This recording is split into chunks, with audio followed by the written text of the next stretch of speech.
Hey, this is Jim. It's 8:50 p.m. in San Francisco, California on April the 26th. Please note that all discussions, analysis, information presented are for general informational and educational purposes only and should not be construed as financial or any other form of professional advice. So I wanted to bring something to your attention. Some of you have Twitter accounts and access to Twitter. Some of you don't.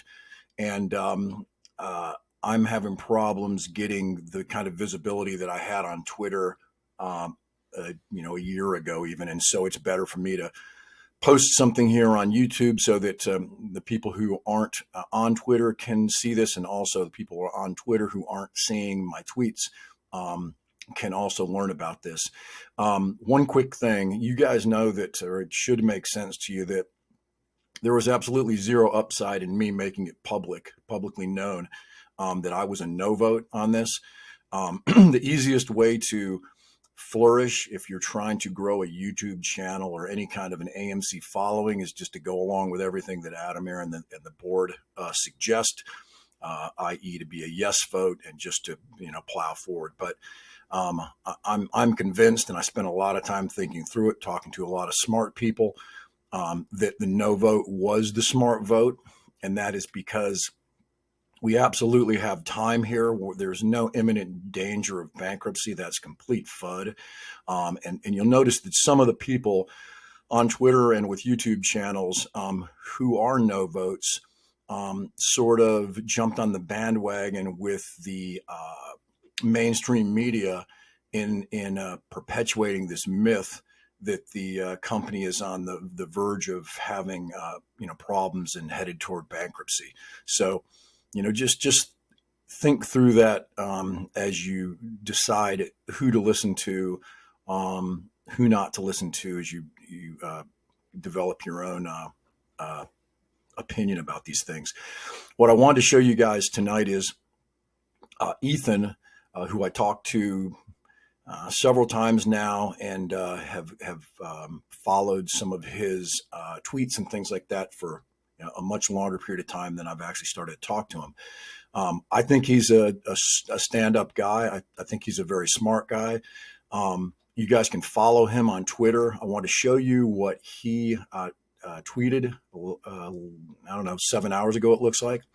So he's saying, tonight I plan to compose a letter giving the court notice that I was one of the many retail investors on the telephonic conference call.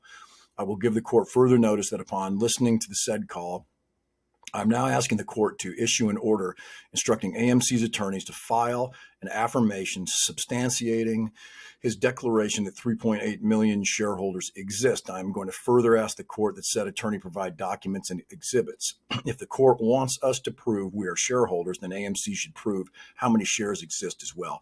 This is a perfect opportunity for, through the judge and the judge forcing the company's hand, the lawyers and the management team, this is a perfect opportunity to finally get this share count that we've been talking about for 2 years now. And in my mind, there's no excuse that this wasn't done, unless my original thesis was correct and is correct, that the company was forced to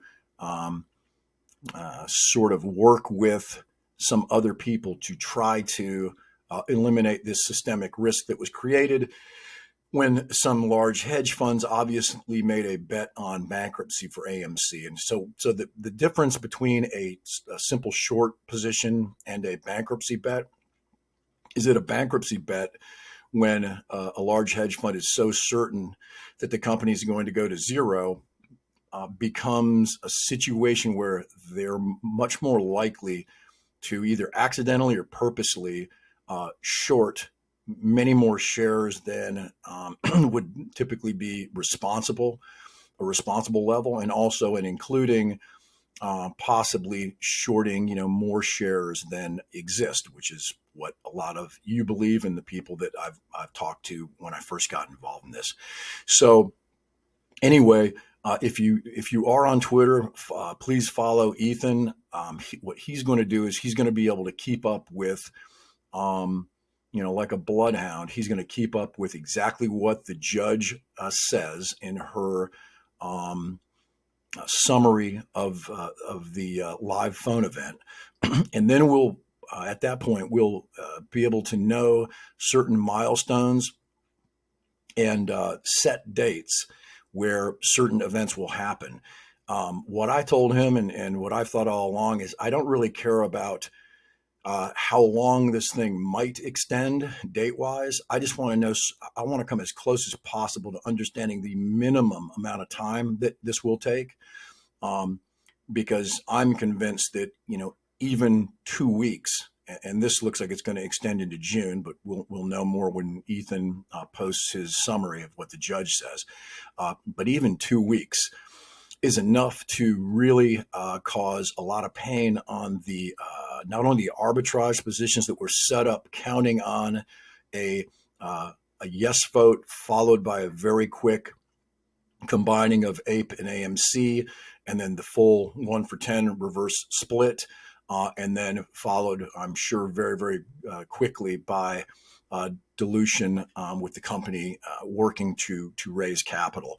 So again, you have to keep in mind that there are some big bets that were placed, not only by the hedge funds that were trapped in the short position for the past 2 years, but also some other hedge fund players that come in and actually target arbitrage opportunities.